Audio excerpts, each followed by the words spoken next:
तो सनकादिक महात्माओं से नारद जी महाराज कह रहे हैं कि महाराज मैं जा रहा हूं कहीं है, वो सत्कर्म कौन सा है, क्या है, तपस्या करके उनको जानूंगा और उसके बाद में देवी भक्ति का जो दुख है वो दूर करूंगा।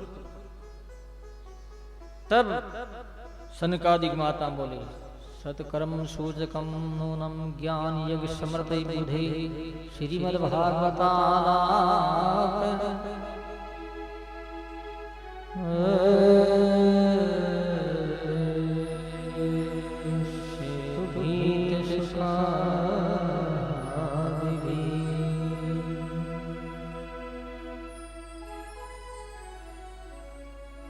सत्कर्म कौन है, क्या है, किसे कहते हैं? तो कहा कि ये श्रीमद् भागवत की कथा है ना, ये यही सत्कर्म है। कौन कह रहे हैं? सनकादिक महात्मा कह रहे हैं, कोई मामूली आदमी ऐसे कोई थान्या बुगन्या नहीं कह रहा, ऐसे ईश्वर कह रहा। संत महापुरुष पहुंचे वे संत जो होते वो ईश्वर स्वरूप होते हैं, इसलिए वो ईश्वरी है। और क्या है? सनकादियों के वचन है।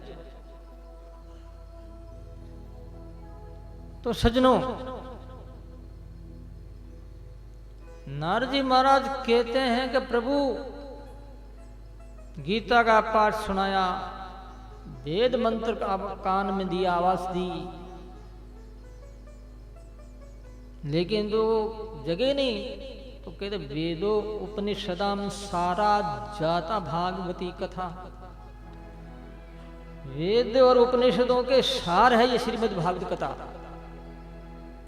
जैसे आम होता है, आम के ऊपर होता है छिलका, छिलका के अंदर रहती है, अंदर रहता है रस, और गुठली अलग है।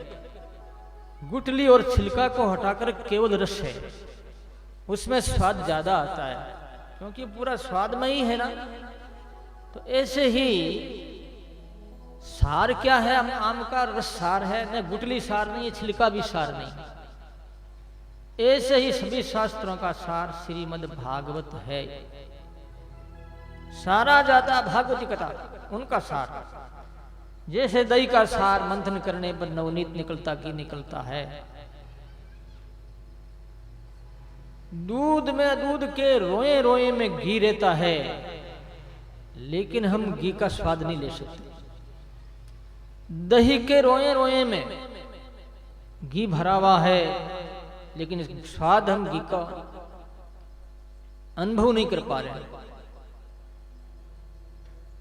जब मंथन करते हैं, यदि मंथन करते हैं, फिर छाछ अलग, घी अलग हो जाता है, उनका स्वाद भी अलग हो जाता है। ऐसे ही जीवन में साधना से मंथन किया जाता है। तो ये सारे शास्त्रों का सार है श्रीमद् भागवत। तो बोले महाराज कौन सुनाएगा, कौन कथा कहेगा? सनकादिक महात्मा बोले आप कहो तो हम भी कह देंगे, इसमें क्या, ये तो अच्छा काम है, शुभ काम। तो बोले प्रभु कौन सी जगह है, आप जगह बताया। तो क्या बताया? जगह बताइए कि गंगा के किनारे आनंद तट है, वहां पर भागवत की कथा करनी चाहिए। चलते हैं, चलो चलो चलो। अब सनकादिक महात्मा रवाना हुए, पीछे पीछे नारद जी के पीछे हजारों हजारों ऋषि भी, वो भी दौड़ने लगे। कर मामला तो कुछ और ही है, भागवत कथा करने वाली कोई बड़ी हस्ती आई है, कुछ साधारण व्यक्ति नहीं है। क्योंकि सनकादिक महापुरुष जो है हमारे 24 अवतारों में प्रथम अवतार है, इस वास्ते बड़ी हस्ती है वो। तो ऐसे संत जो कथा कर रहे हैं, उनकी कथा हमको सुननी चाहिए। तो ऋषि भी भागे भागे दौड़ जा रहे हैं। अब महाराज धावंतो दौड़ श्री भागवत पुष्पानाय रसलंपटा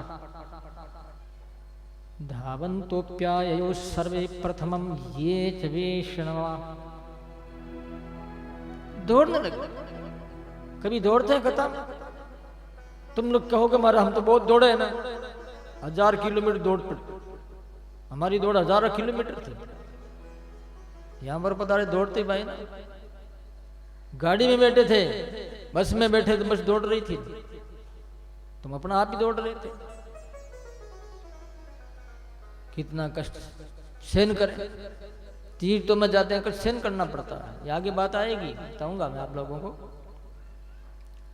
तो दौड़ रहे हैं और कोई नहीं चल रहे हैं, कोई कोई हस्तियां ऐसी भी है कहां ही कथा होना रे, क्या कथा सुन। ऐसे भी थे, उनको भृगु जी मनाने लगे कि चलो चलो चलो रे, आज शुरू हो रहा है, सुनो तो सही पहले, अच्छा लगे तो आगे सुनना, नहीं तो नहीं सही। भृगु जी हाथ जोड़ जोड़ करके उनके पैरों में पड़ पड़ करके कथा में ले जा रहे हैं। देखो आप ऋषियों का मंतव्य, ऋषियों का ध्येय क्या है। हमारा ध्येय ऐसा है कि हम भी लोगों ने एक आदमी दूसरों 500 आदमी को कहा है, नहीं होते तो इतनी संख्या में इतनी दूर नहीं आते आप, जरूर है, अपने अपने शक्ति के मुझे है, शक्ति से ही भक्ति और भक्ति से शक्ति, दोनों होत्र। तो सज्जनों,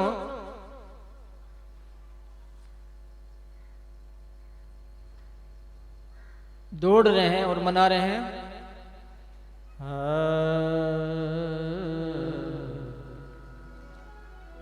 आओ रे भाईरा घूमेगा, आओ रे भाईरा घूमेगा, कलयुग में सतयुग लावा, सतयुग लावा, हरि घूमेगा, आओ रे भाईरा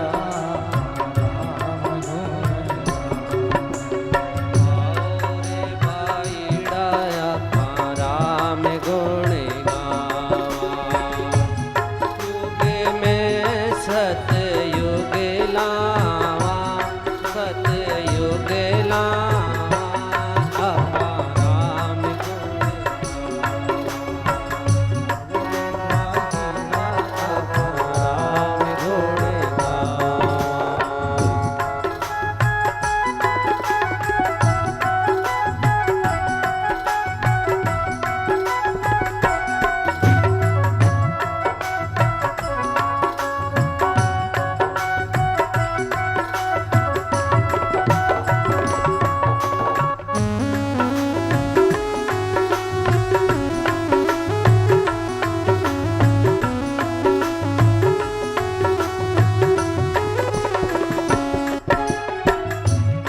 भाई बंधु रूठे चाई रूठे जग सारा, भाई बंधु रूठे चाई रूठे जग सारा, एक नहीं रूठे प्यारो सारिया हमारा, एक नहीं रूठे प्यारो सामरियो हमारा, भव सागर ने गोता नहीं खावा, कोई नहीं खावा, आपा हरि गुण गावा, आओ रे भाईरा राम गुण गावा, कलयुग में सतयुग लावा, ओ सतयुग लावा, आपा हरि गुण गावा, आओ रे भाईरा राम गुण गावा।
सुख पावा, हो घना सुख पावा, आपा राम गुण गावा। आओ रे भाई रापा हरि गुण गावा। कलि युग में सतयुग लावा, कलि युग में सतयुग लावा, आपा राम गुण गावा। ओरे भाईड़ा राम गुण गावा, आवो रे भाईड़ा राम गुण गावा। कलिजुगी में सतयुग लावा, हो कलिजुगी में सतयुग लावा, आपा राम गुण गावा। आवो रे भाईड़ा राम गुण गावा। जय हो।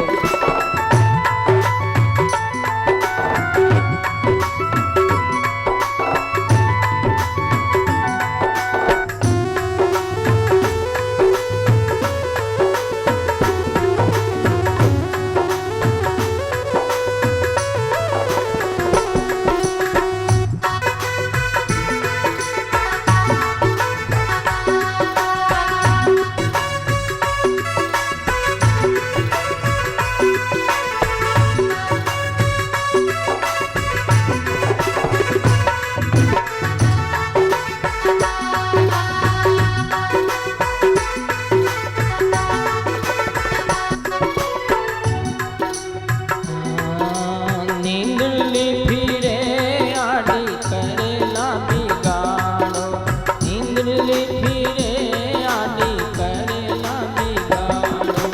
पाँच सुख भोग तोड़ी पाछा ने पधारो, पाँच सुख भोग तोड़ी पाछा ने पधारो।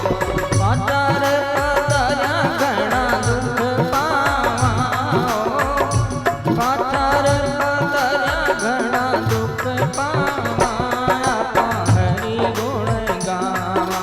चालो रे भाई आपा राम गुण गावा। कलि युग में सतयुग लावा, कलि युग में सतयुग लावा, आपा हरि गुण गावा। ओरे भाईड़ा राम गुण गावा, ओरे भाईड़ा राम गुण गावा। कलिजुग में सतयुग लावा, हो कलिजुग में सतयुग लावा, आपा राम गुण गावा। आवो रे भाईड़ा राम गुण गावा।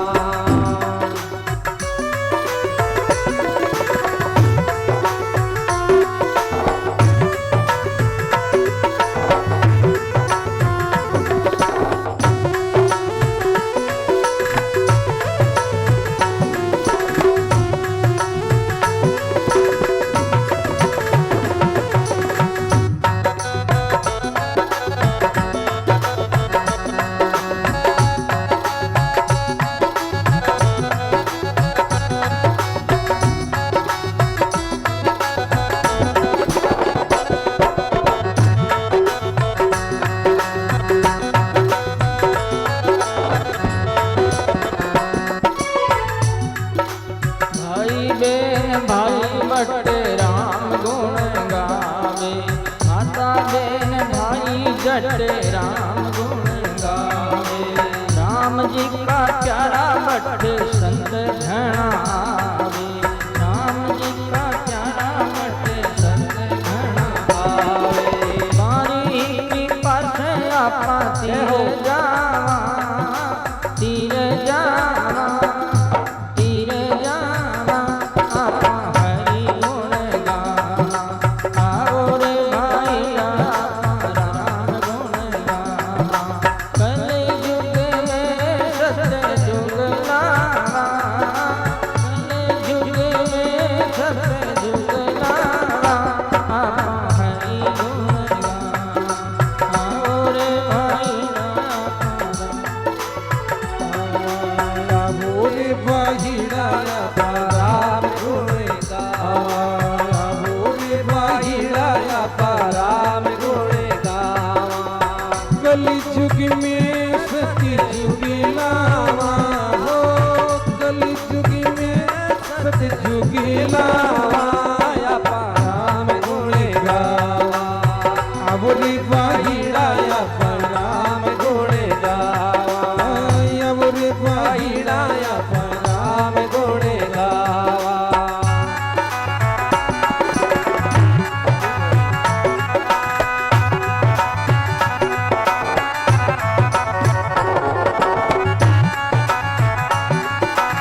राम। राम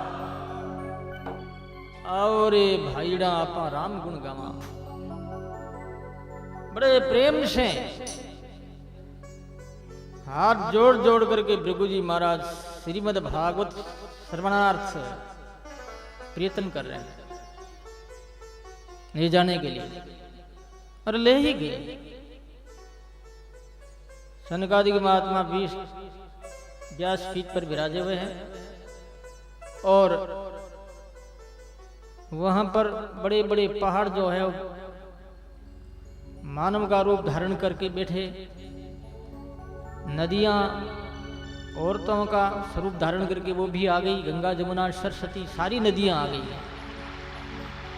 आकाश में फूलों की वर्षा होने लगी।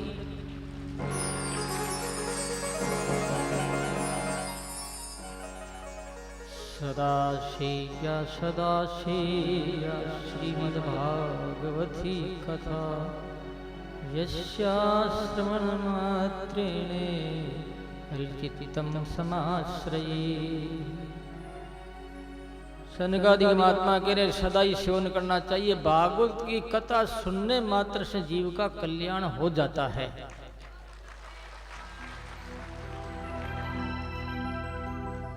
यद्यपि भक्ति के 9 अंग है, श्रवणम कीर्तनम विष्णु स्मरणम पाद सेवनम अर्चनम वंदनम दास्यम सख्यमात्मनिवेदनम। तो रामायण में भी आता प्रथम भक्ति संतन करे संगा दूसरी रति मम कथा। भक्ति के 9 अंग है, जिसमें श्रवण पहले आया है। श्रवणम कीर्तनम, सुनना चाहिए। इसलिए सनकादिक महात्मा कहते हैं केवल सुनने से कल्याण हो जाने का मतलब क्या हुआ? सुनने से वो व्यक्ति परमात्मा की तरफ, साधना की तरफ आत्म कल्याणार्थ प्रेरित होता है, और प्रेरित होकर के जहां पर भक्ति मिले, ज्ञान मिले, शांति मिले, सुख मिले, समृद्धि हो, ऐसी जगह वो तलाशता है। और ऐसी जगह है वो श्रीमद् भागवत की कथा सुनना। जो हम भागवत के सानिध्य में बैठे हुए हैं, सुनने मात्र से अश्वमेध से श्राणी वाजपेयी शतानी से हजारों अश्वमेध यज्ञ, सैकड़ों वाजपेयी यज्ञ 1/16 अंश के भी बराबर नहीं है। 16वां भाग कर दे। श्लोकार्धम श्लोक पादम वा पठेत भागवतम चय। रोज कोई एक श्लोक भागवत का बोलता है तो उसको अश्वमेध यज्ञ जैसा फल मिलता है। तो आधा श्लोक, एक श्लोक में 4 चरण होते हैं, अनुष्टुप छंद है, जिसमें 4 पाद हुए, 4 चरण हुए। एक चरण भी कंठस्थ कर लेता है, पूरा श्लोक नहीं आधा कर ले, आधा नहीं तो पाव 1/4 कर ले, 1/4, तो भी वाजस्याश्वमेध अश्वमेध यज्ञ वाजपेयी यज्ञ का फल प्राप्त करता है। उक्तम भागवतम नित्यम कृतम च हरिचिंतनम तुलसी पोषणम चैवे धेनुनाम सेवनम समम। रोज जो कथा सुनता है, कथा करता है, कहता है, भगवत चिंतन करता है, तो गायों की सेवा करे, तुलसी जी की सेवा करे, इतना फल उनको प्राप्त होता है भागवत सुनने वाले।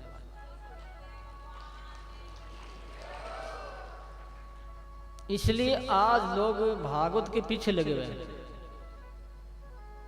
भक्ता भी बहुत है, श्रोता भी है बहुत, ऐसी बात नहीं। जिनकी जैसी मर्जी इच्छा है, जिस गुरु से जुड़े हुए, जिस संत से जुड़े वहां हो जाते ही अक्सर, और जाना भी चाहिए। मनुष्य जन्म बार बार नहीं मिलेगा, ये तो कोई मिल गया है कबहू को करी करुणा नृत देई देत इस बिनो हेत सनई। करुणा करके भगवान ने हमें ये मानव तन दिया है और इसके माध्यम से भगवत प्राप्ति संभव है। पशु पक्षी कीट पतंग भगवत प्राप्ति नहीं कर सकते, अपवाद रूप में हम नहीं कह सकते, लेकिन भगवत प्राप्ति करने का अधिकार मानव तन को दिया गया है। इसलिए इनका उपयोग हरदम करते ही रहना चाहिए। एक क्षण भी हमारा बिना अध्यात्म चिंतन बिना जावे, ये सहन नहीं होता और सहन होना भी नहीं चाहिए। सूरदास जी भूले नहीं है, लेकिन एक बार भूल गए वो, तो क्या बोले? मोहसन खोन कुटिल खल कामी, जीन तन दियो तो ही बिसरायो, ऐसो नमक हरामी, ऐसो नमक हरामी, मौसम कौन कुटिल खल कामी, मौसम कौन खल कामी। सूरदास जी कहते हैं कि मेरा जैसा कुटिल कौन होगा। और संसारिक कामना रखने वाला कामी कहते हैं। कामी कोई स्त्री को लेकर के नहीं है, कामना और ज्यादा और कई, वो तो एक साधारण बात है। संसार में कितनी लोकेशना, पुत्रेशना, धनेशना, ये तीन इच्छाएं सबसे बड़ी है और बड़ी महत्वपूर्ण है। ये इनके तय में चला जावे, इनके गर्भ में चला जावे तो पता लगता है कि हमारा कितना नुकसान पहुंचा रही है, कोई पार ही नहीं, भयंकर नुकसान हुआ इससे। मौसम कौन कुटिल खल कामी, एक सेकंड भूल गए तो वो चिल्लाने लगे सूरदास जी, अपने ऊपर पर क्रोध करने लगे, खुद के ऊपर। हम क्रोध करते हैं दूसरों के ऊपर, खुद के ऊपर क्रोध करो कल्याण हो जाएगा। और दूसरों पर क्रोध तो राग द्वेष बढ़ेगा, झगड़ा होगा, कोई फायदा नहीं, उससे होना वाला कुछ नहीं। आखिर उसको ही दुख उठाना पड़ेगा, तो ऐसा करता है। अपने आप पर वो कहते हैं मेषम कौन कुटिल खल कामी। तो ये शरीर मानो तन हमें प्राप्त हुआ है सज्जनों। अरे भागवत तो हम लोग सुन रहे हैं, तो सोनकादि ऋषि सूत जी महाराज से पूछते हैं कि प्रभु इतनी ताकत भागवत में कहां से आई? तो सूत जी महाराज कहते हैं कि जिस समय भगवान कृष्ण गोलोक पधारने लगे, उस समय उद्धव जी दौड़ करके आए, भगवान के चरण पकड़ लिए और रोने लगे कि महाराज मुझे भी साथ लेकर के चलो। भगवान कृष्ण ने कहा, उद्धव कौन किसके साथ गया, कौन किसके साथ जाएगा? हम अकेले आए, अकेले जाना है। काफी ज्ञान दिया, वो आगे आएगा। तब भगवान कृष्ण ने उद्धव जी के प्रेम और भक्तों का विकास का चिंतन करते हुए, भक्ति बनी रहेगी, मैं यहां पर बना रहूंगा, ऐसा सोच करके अपना तेज तो स्वयं यद भगवत तेज तत् भागवते अदधा तिरोधा पृष्ठोयम श्रीमद् भागवत अर्णवम। भगवान अपना तेज जो था वो भागवत के अंदर प्रवेश करवा दिया।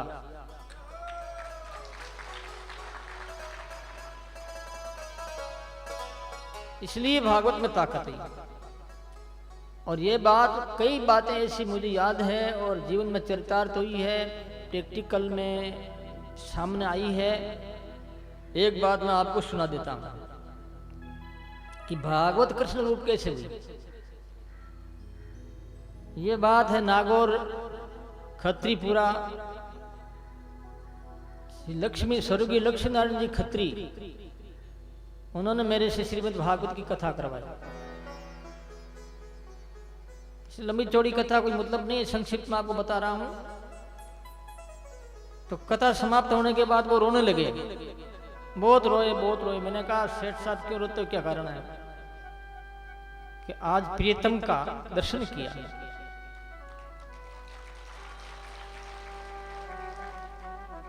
भगवान कृष्ण यहां बैठे थे और एक चद्दर ओढ़ी हुई थी जिस पर नाम लिखा हुआ था नारद मुनि। यह हकीकत में बता रहा हूं मैं आपको।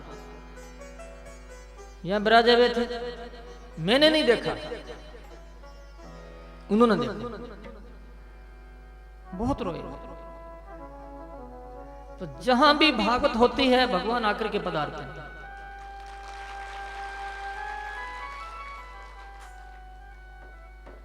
ये बात कम से कम 30-35 वर्ष होंगे, अंदाज से लमसम कह रहा हूं, 30-35 वर्ष हो गए। तो भगवान कथा में आते हैं। ऐसा ही मत समझना वो कथा के रूप में आते हैं, स्मृति के रूप में आते होंगे, भाई याद कर रहे हैं हम परमात्मा को, कथा हो रही तो ऐसी बात नहीं है।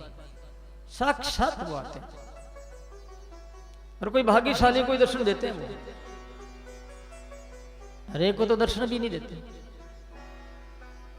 तो सजनों, मेरा कहना मतलब ये हुआ कि ये तेज जो है भगवान ने श्रीमद् भागवत में प्रवेश करवा दिया। तब से ये भागवत स्वयं भगवान कृष्ण से अलग नहीं है और नहीं है, स्वयं कृष्ण है।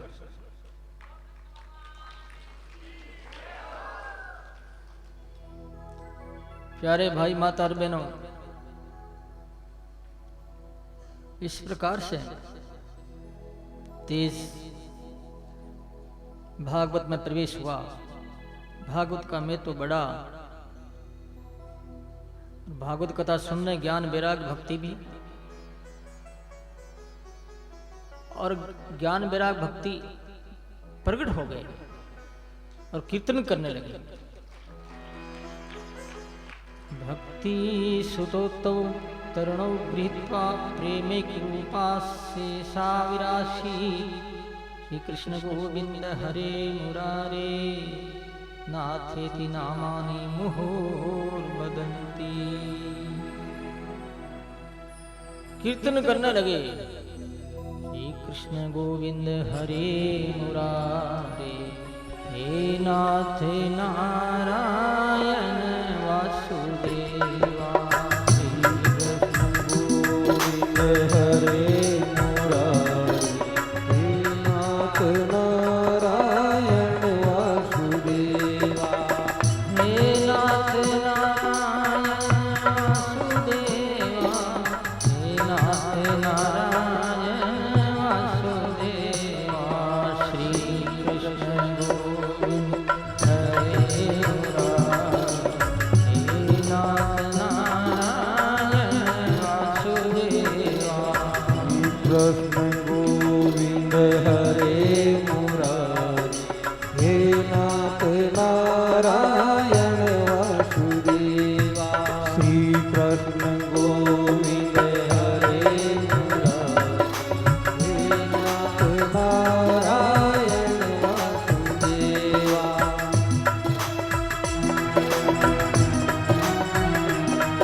बोलो राम राम।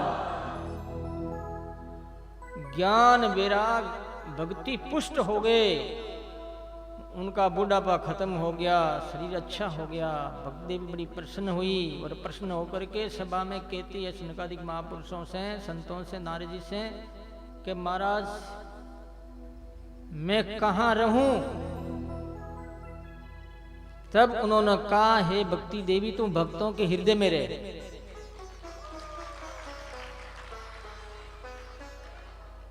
अतः वैष्णव चित्तेषु दृष्ट्वा भक्तिमलौकिकं निर्लोकं प्रत्यज्य भगवान भक्तवत्सल। भक्ति देवी जब हृदय में चली, प्रत्येक प्राणी के हृदय में, कौन से प्राणी? जो भगवान का लाडला प्यारा, उसके उनके हृदय में चली गई। भगवान विष्णु भगवान ने देखा कि भक्ति हृदय में चली गई तो मैं अकेला बैठ के क्या करूंगा, मेरा मन लगेगा क्या, मैं तो भक्ति के साथ ही तो रहता हूं। तो भगवान भी कृपा करके और भक्तों के हृदय में चले गए।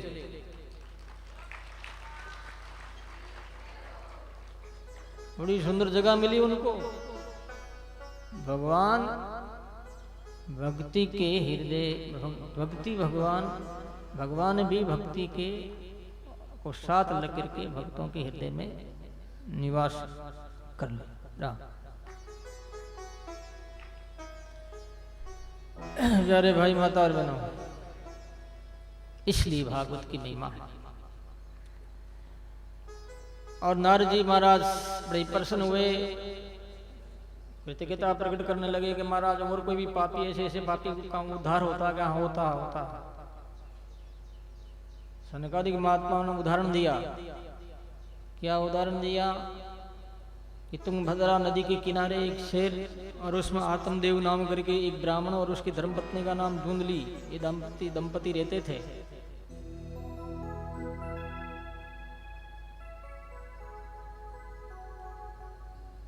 पैसा बहुत था, कोई कमी नहीं, लेकिन एक कमी पुत्रेश संतान नहीं थी। इस कमी के कारण वो दुखी रहते थे। कोई पेड़ भी लगा देते उसके फल नहीं लगते, कोई गाय को लाते तो घर में लाने के बाद में वो गाय जो है ब्याती नहीं थी। जिस चीज को हाथ में लिया उस चीज की कीमत कम हो जाती थी। दुखी होकर के वो निकले जंगल में। वहां पर एक तालाब में पानी पिया। एक महापुरुष आया तो महापुरुष के सामने वो रोने लगे कि महाराज कृपा करो, आप संत हो। महाराज ने ललाट को देखा कि भाई तेरे तो 7 जन्म में बेटा नहीं है, एक जन्म छोड़ तुम क्या करता है, क्या कहता है, 7 जन्म में भी नहीं। अब तो महाराज के चरणों में गिर गया, रोने लगा कि महाराज मैं तो यही मरूंगा। महाराज देखा ब्राह्मण है, अब मर गया तो ठीक नहीं, आपत्ति है। जोड़ी में एक आम का फल निकाला और कहा ये फल ले जा, तेरी औरत को दे दे, वो खा ले। महाराज अपना पिंड छुड़ाया, चले गए। वो दौड़ा दौड़ा आया, आकर के धुंधली से बोला, ये धुंधली ये फल खा ले, संतों ने दिया है और अपना अच्छी संतान होगी। तो उसने कहा ठीक है, उसने फल ले लिया, वो अपने काम से चला गया। लेकिन धुंधली मानने वाली है क्या? आत्मदेव किसका नाम है? जीव का नाम है आत्मदेव, और धुंधली है बुद्धि का नाम। जिसको धुंध दिखता है, धुंधला धुंधला दिखता, बराबर स्पष्ट नहीं दिखता है, उसे धुंधली कहते हैं। और देखने की कला बुद्धि में है। आंखों तो एक इंद्रियां है, बुद्धि पहले मन में आता है, बुद्धि में आता है, बुद्धि में आने के बाद फिर वो आंख खोलता है। तो उनकी धुंध क्या है? हृदय में ईर्ष्या के भाव है, हृदय में कमी है, पति के प्रति भी इतना प्रेम नहीं है, इसलिए वो धुंधली है। तो बुद्धि धुंधली है, आत्मदेव। रिया साहब ने कहा ना, आनंद आरती आत्मदेवा, आनंद आरती आत्मदेवा, जन दरिया करे जा सेवा, जन दरिया करे जा सेवा। बोलो राम। दरिया साहब ने भी आत्मदेव को माना है, जीव को आत्मदेव, आत्मदेव। उसके बाद उसकी बहन आई तो उसकी बहन के सामने दुखड़ा रोया, रोने लगी, क्या करूं, खाऊंगी तो पेट बड़ा हो जाएगा, रोटी नहीं भाएगी, फिर ऐसा वैसा वैसा हो गया। उसने कहा चिंता मत कर, मेरे बच्चा होने वाला है,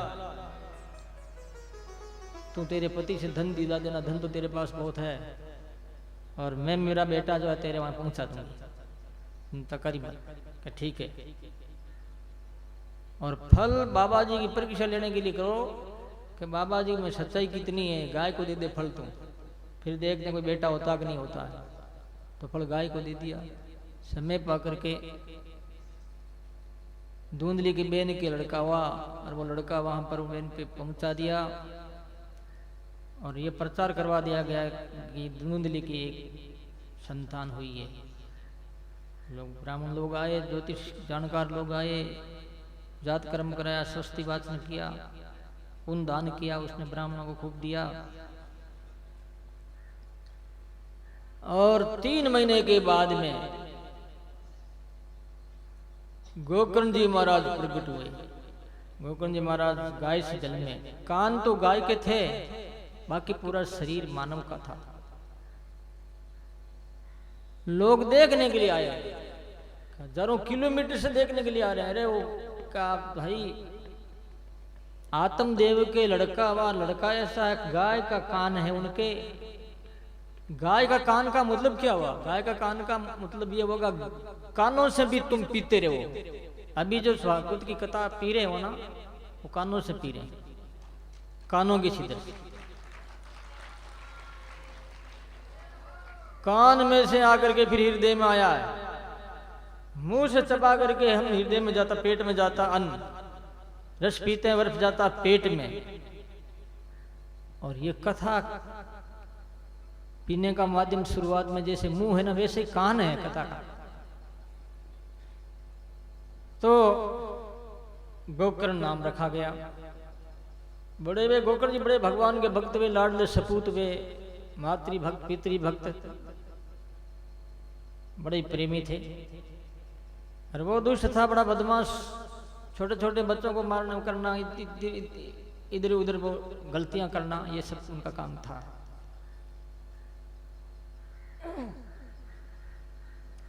एक दिन अपने बाप को मारा, उसने पीटा कि धन दे। आत्मदेव ने सोचा रे बहुत नाह की बहुत खराब काम किया, इसकी अपेक्षा तो नहीं होता तो अच्छा था, ये तो दुख दे रहा है। धन ले लिया, सोना चांदी के जो बर्तन थे वो छीन लिए।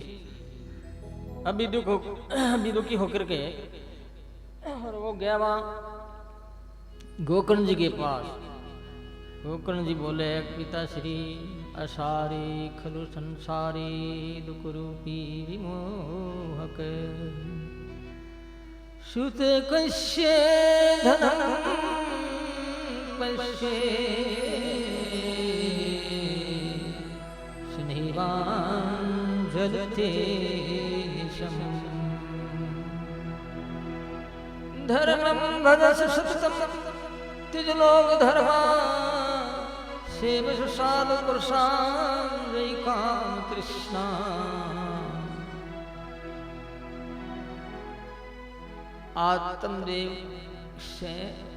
आत्मदेव का प्यारा लाडला गोकर्ण जी महाराज कह रहे हैं। क्या कह रहे हैं? असार वो खलु संसार, दुख का रूप है संसार। पिताजी धर्म का आचरण करो, मान पुरुषों की सेवा करो, सत्संग सुनो, उससे जीव का भला होगा। आत्मदेव तो वहां से रवाना होकर के जंगल में तपस्या करने के लिए चले गए। अब मां रही उसके पास, उनको पिटाई की खूब और सब ले लिया। वो दुखी होकर के कुएं में जाकर के मर गई। गोकर्ण जी जंगल में चले तप करने के लिए, वो भी तीर्थों इत्यादि जगह, अच्छी अच्छी जगह वहां चले गए। अब वो अकेला ही 5 वेश्याओं का संग किया उसने। 5 वेश्या कौन सी है? भागवत समाधि भाषा है, जैसे वाणी जी समाधि भाषा है, दरिया साथ की वाणी समाधि भाषा है, समझ में नहीं आता। 5 शब्द सप्रस रूप रस गंध, ये 5 है तन्मात्रा। शब्द सप्रस रूप रस गंध 5, इनका संग कर लिया उसने, इनका वशीभूत हो गया। ये काम में लेना चाहिए, कितना ही लेना चाहिए, जितना जो आदेश है शास्त्रों का, महापुरुषों का, उतना ही काम में लेना चाहिए। इनमें आसक्त नहीं होना चाहिए। भोजन करना चाहिए शरीर को रखने के लिए, नहीं कि स्वाद लेने के लिए। स्वाद लेकर के जो भोजन करता है वो भोगी है। सिर्फ पेट भर ले, शरीर रखे, शरीर रहने से भजन होगा, साधना होगी, इस भाव से जो रोटी खाता, हलवा खाता है, तो वो है योगी। तो भोगी मत बनो, योगी बनो। योग में आनंद है, भोग में बहुत ही गलत परिणाम। भोगे रोग भयम। तो सज्जनों, उसने संग किया 5 वेश्याओं का। एक दिन बहुत ज्यादा धन लेकर के आया। वेश्याओं ने विचार किया कि राजा को पता लग गया और ये चीजें बरामद हो गई तो अपने को भी दंड देंगे, प्राण दंड भी दे सकते हैं। ऐसा विचार करके रात्रि के समय में षड्यंत्र रचा। नींद में उसको बांध दिया, पलंग से, रस्सी से पलंग के साथ बांध दिया और मिट्टी का तेल डाला, आग लगा दी। बहुत ही समस्याग्रस्त था वो, छटपटा रहा था, मुंह फाड़ने लगा, बोलने की कोशिश करता है तो जगजगता जो है ने अंगारा उसके मुंह में दे दिया, तड़प तड़प करके मरा हो। इसलिए करनी ऐसी मत करो जो आगे दुख उठाना पड़ा। मर गया तो भूत हो गया, और प्रेत भी बड़ा भयंकर हुआ, कोई मामूली नहीं हुआ हो। वो तो प्रेतों का सरदार बना हुआ। जैसे तुम कोई टीम के सरदार होते हो, कोई अध्यक्ष होते हो, चेयरमैन होते हो, इसी प्रकार से वो प्रेतों का सरदार बन गया। इधर उधर वायु रूप से घूमता है, किसी में घुस जाना, किसी को मार देना, किसी को, क्योंकि उनका काम पहले से यही था। तीर तो हमें पता लगा गोकर्ण जी को, तो गोकर्ण जी ने विचार किया कि मेरा भाई है तो इनका मैं श्राद्ध कर दूं, तर्पण दूंगा। घूम घूम करके श्राद्ध कर रहे हैं, तर्पण दे रहे हैं। घूमते हुए तीर्थों से वापिस आए। रात्रि के समय घर में सोए हुए थे, इतने में वो एक घोड़े का, खच्चर का रूप बनाया और मुंह हिला रहा। गोकर्ण जी ने विचार किया कौन है, बोल नहीं पा रहा स्पष्ट, कभी क्या बन रहा, घोड़ा बन रहा, कभी ऊंट बन रहा, तो कभी कुछ ही बन रहा है। तो जल लेके केशवाय गोविंदाय माधवाय नमो नमः, जल छिड़का उसके ऊपर। छिड़कते बोली आई, भाषा बोल लगा, अहम भ्राता तदयोस्मि धुंधुकारीति नामतः स्वेकीनैव दोषेण ब्रह्मतं नाशितं मया। मैं आपका भाई हूं धुंधुकारी, और गलत कर्म करने से मेरा जो ब्राह्मण का ब्रह्मत्व है वो खत्म हो गया। तब गोकर्ण जी बोले, रे मैंने तेरे लिए कितने श्राद्ध किए, तर्पण दिया है, पिंड श्राद्धा है, बहुत ऐसे उपाय मैंने अनुष्ठान भी किए। तो वो कहता, गया श्राद्ध सतेनापि मुक्तिर मैंने भविष्यति उपाय अपरम किंचन तम विचारी संप्रथम। गया श्राद्ध आप 100 भी कर दोगे तो मेरा कल्याण नहीं होने वाला है। मैं कोई साधारण प्रेत नहीं हूं, बड़ा अपराधी प्रेत हूं। मेरा कल्याण करने के लिए कोई दूसरा उपाय आप करें। तब गोकर्ण ने सूर्य भगवान की गति रोक दी। सूर्य भगवान ने श्रीमद् भागवत कथा सुनाने के लिए प्रेरणा दी।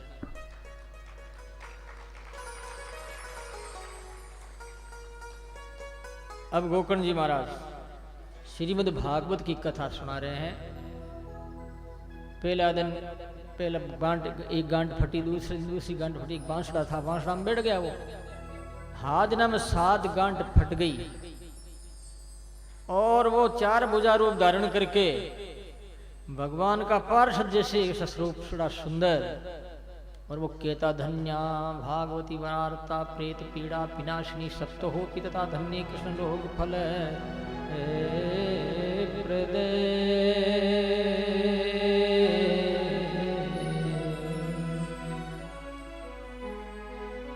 धन्य भागवती वार्ता, भागवत की कथा में बहुत बहुत धन्यवाद।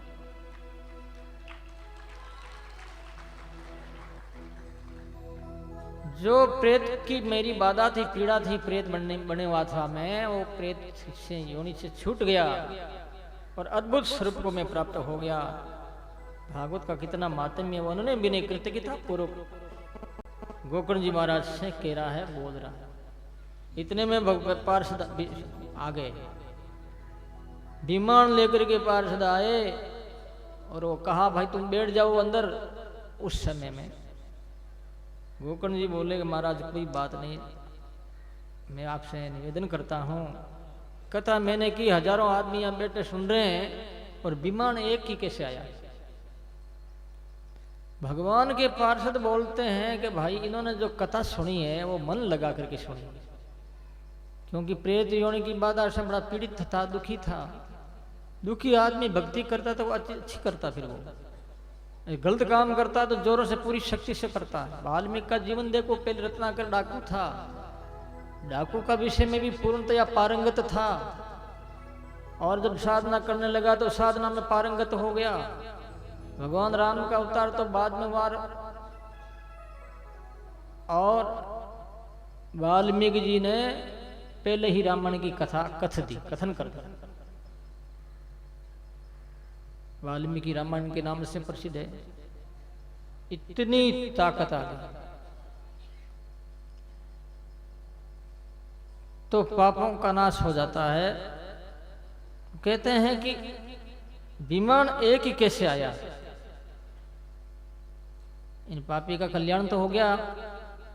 तो बोले कथा मन लगा कर नहीं सुनी दूसरों ने, जितने इसने मन लगा के सुनी है। तो अपराध करने वाला अपराध भी ज्यादा करेगा, अच्छा काम करने वाला अच्छा भी करेगा। वो जिस काम में लगेगा तो पूरा लगेगा, चाहे काम वो अच्छा हो चाहे बुरा हो। वाल्मीकि जब था तो ऐसा ही था, और जब संत बन गया तो ऐसा बना कि पूरा ही बना वो, और भगवत प्राप्ति कर ली।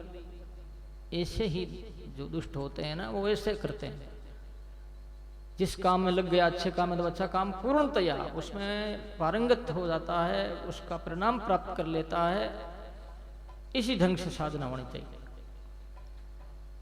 अदृढ़ं च हतं ज्ञानं प्रमादेन हतं श्रुतं संदिग्धो हि हतो मंत्र विकृचित हतो जपे विश्वास गुरु वाक्येषु स्वस्मिन् दिनत्व भावना मनोदोषै गतायां निश्चलामति। भगवान का पार्षद कह रहे हैं, क्या कह रहे हैं कि अदृढ़ं च हतं ज्ञानम, दृढ़ता नहीं तो तुम्हारा ज्ञान पूर्णतया पूरा 100% काम नहीं करेगा, कुछ 5-7% ही काम करेगा। प्रमादेन हतम श्रुतम, प्रमाद करके सुनते हो, कभी इधर देख रहे हो, कभी उधर देख रहे हो, कभी ये से कर रहे हो। बुरा मत मानना भाइयों, ये प्रमाद है। कभी तिनकला लिया हाथ में और उसको तोड़ने लगे, ऐसा मत करो। बस जिस काम को करना उस काम को पूरा ही करो ना, उस काम का परिणाम तो मिले कम से कम। तो बोले भर महाराज क्या करना चाहिए? तो वो पार्षद कहते हैं गोकर्ण जी से कि विश्वासो गुरु वाक्येषु स्वस्मिन् दीनत्व भावना, गुरु महाराज के वाक्य में विश्वास रखे, दीन भावना रखे, गरीब की तरह दीनता रखे, मनोदोष से मन का दोष खत्म करे, कथा में अपनी मति पूर्णतया प्रवेश करवा दे बुद्धि की। लेकिन गुरु भी बनावे तो श्रोत्रिय ब्रह्मनिष्ठ दो जिसमें गुण होते हैं उन्हीं को ही गुरु बनाना चाहिए, सोच समझ करके बनाना चाहिए। ऐसा नहीं वो आगे धोखा हो, ऐसा भी आजकल ऐसा हो रहा है। तो कहना का मेरा भाव यही है कि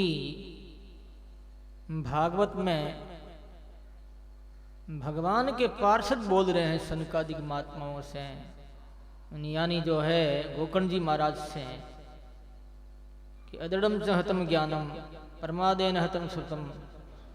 तो फिर क्या करना चाहिए? विश्वास हो गुरु वाक्य से, गुरु वाक्य में विश्वास रख करके फिर कथा सुने मन लगा करके, तो आपके भी विमान आ सकते हैं।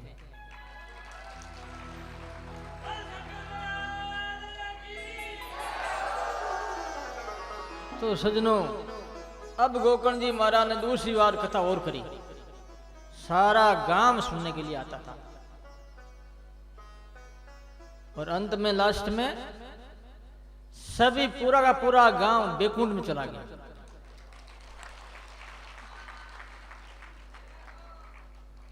लोगों का कल्याण हुआ सुनने मात्र से। कितनी महिमा है। करे तब क्या नहीं क्या है, सुन करके जीवन में मनन करे, भागवत को मन में लावे। तो ये नवदा भक्ति इसलिए बताई गई है कि हम करें, सुने भी और मनन भी करें, और मनन करने के बाद में जैसे भागवत कहती वैसा भी करें। ऐसी भी बात है, करना जरूरी है। सुन लिया फिर गलत काम करते रहो तो फिर मामला नहीं जमेगा। सुन करके फिर तुम विधि से चल रहे हो, शास्त्र सम्मत चल रहे हो और नहीं कर रहे हो तो भी बल्ला हो जाएगा फिर तो। क्योंकि अंतरंग जीवन में किसी प्रकार का विकार नहीं है, अंतरंग जीवन में किसी प्रकार का छल कपट नहीं है। यदि ऐसा हो जाएगा और फिर देखो फिर क्या होता है। फिर कोई बात नहीं, आप नहीं कर रहे, फिर क्या नहीं कर रहे हैं, कर ही रही तो है ना। ये विधि का पालन हो तो कर रहे हैं, विधि का पालन करें तब कल्याण होगा। तो सज्जनों, अब आगे कथा बता रहे हैं कि कथा की भूमिका के पूर्व में क्या करना चाहिए। पूर्व भूमिका और भूमिका प्रक्रिया जैसे भागवत में लिखा है और वैसे आप लोग कथा करवाते हो।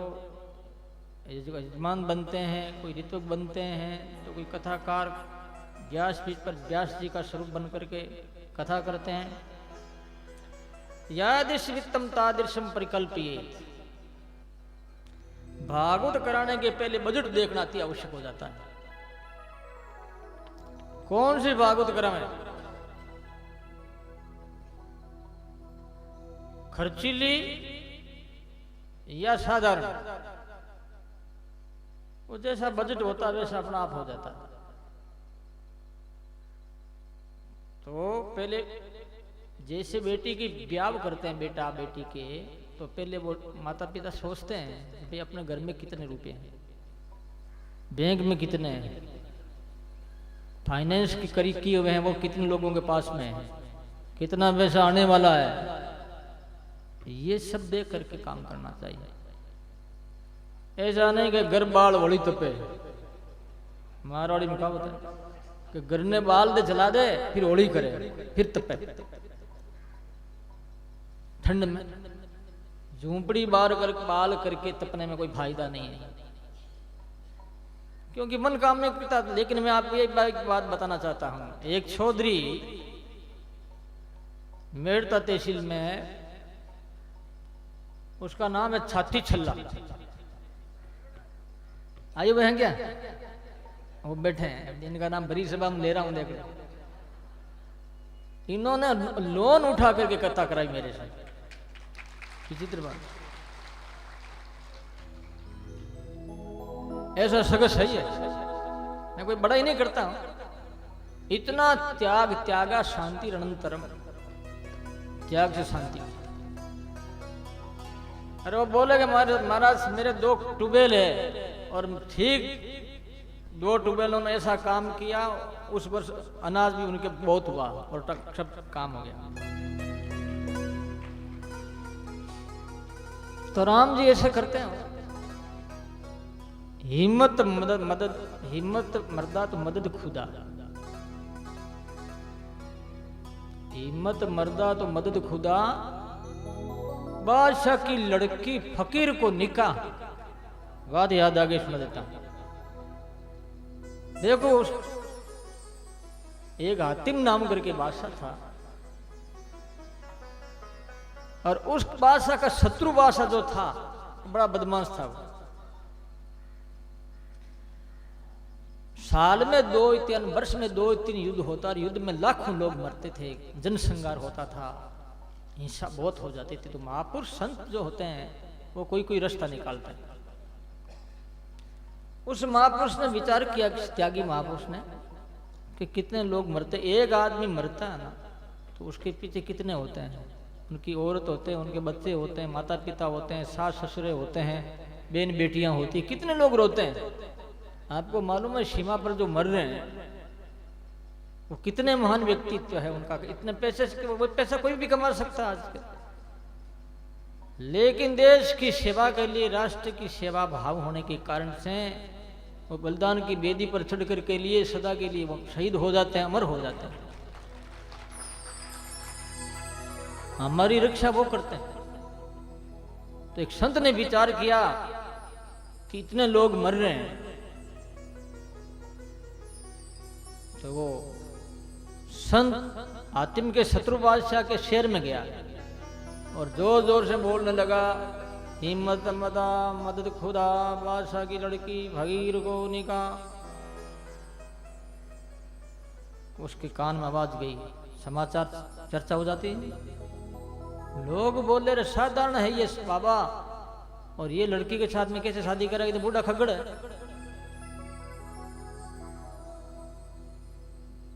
बादशाह ने देखा कि अपनी देख दर्शन करते हैं, उनका गए, नमस्कार प्रणाम किया, बोलो महाराज क्या बोलते हो, तो महाराज ने उनके सामने कह दिया, हिम्मत मर्दाद मदद खुदा, बादशाह की लड़की फकीर को निकाह। तो बोले महाराज आप तो शादी करना चाहते मेरी बच्ची से, कहा हाँ। तो उस हातिम के शत्रु ने कहा, देखो महाराज 3 बात हमारे साकार कर दो आप, तो मैं आपके साथ में शादी कर दूंगा। तीन कौन सी बात? एक तो नदी है जो हमारे सिटी के पास में चलती है और ज़्यादा बरसात आती है तो वो किनारे टूट करके घर लोग बह जाते हैं, उसको आप दूर कर दो। एक 1.25 मन मोती हाथी की सिर पे जो मोती होते हैं वो 1.25 मन मोती लाओ आप। और एक मेरा जो शत्रु है हातिम बादशाह, उसको आप उसका सिर काट कलम करके लाओ। उसने आम भर ली। महाराज फकीर पहुंचा हुआ था, योग माया से एक बहुत बड़ा पहाड़ गांव कर नदी के पास में रख दिया, तो नदी दूर हो गई और इधर उधर से वो मोती भी इकट्ठे करके वो भी दे दिया। फिर वो गया हातिम के पास, द्वार पर खड़ा फकीर भिक्षा के लिए आया है। दौड़े दौड़े सेवक गए कि जहां बना एक फकीर आया है। दौड़ करके आया, बादशाह आगे देखे तो फकीर कोई पहुंच अवलिया पुरुष है, ये पहुंचे हुए महापुरुष है। ऐसा उसे लगा कि बोलो महाराज क्या लोगे? तो महाराज ने कहा भाई तेरा सिर लेऊंगा।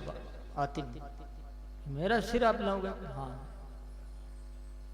तो महाराज मेरे शरीर का अधिकार पहली माँ बाप का है, तो मेरी माँ को मैं पूछ के आता हूं। बोले ठीक है। हातिम दौड़ करके मैं अपनी माँ के पास में गया, उसका नाम था नूरा। नूरा से कहा माँ ऐसा बोलिया पुरुष आया, सिर मांगता है। तो अरे बेटा बहुत बढ़िया बात है, ऐसा कर तू, मैं तेरे गले में रस्सी बांध देती हूँ और महाराज को कह देना कि रस्सी से पकड़ करके आपको ले जाओ मेरे बेटे को। देखो कितनी बार अपने सिर दिया, भगवत प्राप्ति नहीं हुई आज तक भी। इस वासना में खोते गए, रोते गए, ग्रसित होते गए और ये वासना पीटती रही। उनके अंदर जो वासना होती है, कितनी बार सिर दिया है, और तू उस महापुरुष को सिर दे दे तो मेरा भी जन्म कृतार्थ हो जाएगा और तेरा भी हो जाएगा।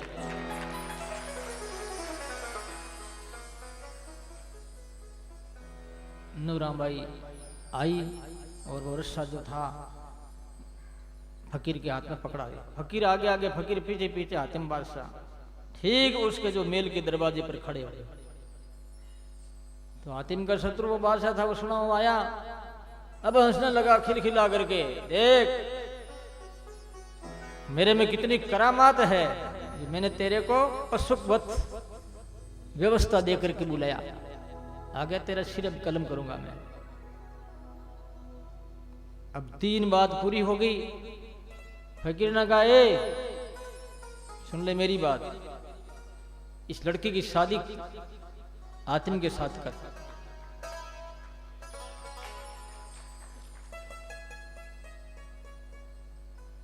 तुम कहता है कि महाराज आप तो अपने लिए कह रहे थे कि मेरे लिए मैं नहीं, मैंने तो ये सब चीज बेटना तेरा तेरा तेरा संसार का ये उनका, कितने लोग मरते थे, कितने दुखी थे, सब सुखी हो जाए, मेरा यही काम है। तो इस लड़की को दे तो आनाकानी करने लगा। महाराज ने कहा भस्म कर दूंगा मैं।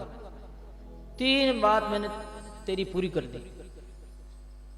तब हाथ जोड़ दिया सामने, और शत्रु हातिम उनका शत्रु था जो बंद करके आया, अब वो दूल्हा बन करके बेननी को लेकर के गया। देख लो ताकत है ना सच्चे, परोपकार, अपने लिए कुछ नहीं। संत होकर के क्यों लड़की से क्यों माथा फोड़ी करेगा, क्यों शादी करेगा? अरे शादी करेगा, अरे ऐसा काम करता साधु बनाई क्यों? किसने बनाया? बनना नहीं चाहिए, उसी में रहना चाहिए अपना, जो जैसे है वैसे। तो सजनों, कहना का मेरा भाव ये, हिम्मत मर्दा तो मदद खुदा। तो वास्तव में उन्होंने हिंसा को छुड़ा दिया, सबको सुखी कर दिया। उस फकीर ने, उस महापुरुष ने लोगों का भला किया।